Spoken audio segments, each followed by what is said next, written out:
खामगाव शेगाव रोडवर सोसाट्याच्या वाऱ्यामुळे थांबलेल्या बसवर धडकली टपरी।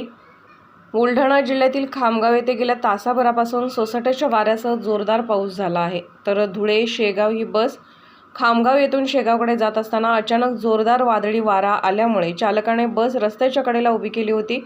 वारा जोरदार असल्यामुळे रोडच्या कडेला असलेली टपरी बसवर धडकल्याने प्रवासी किरकोळ जखमी झाला आहे, तर यामध्ये बसचे नुकसान झाले आहे। माझं नाव जॅकी राधेश्याम पोपलानी।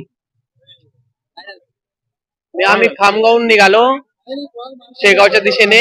अचानक वारा आणि पाऊस चालू झाला। गाडी ड्रायव्हरने साईडला लावली, तेवढ्यात ती साईडला पडलेली टपरी आमच्या गाडीसमोर येऊन धडकली।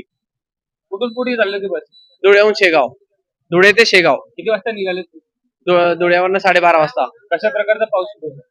पाऊस इथंच खामगावहून निघाल्यावर चालू झाला, वारा चालू झाला जोरात।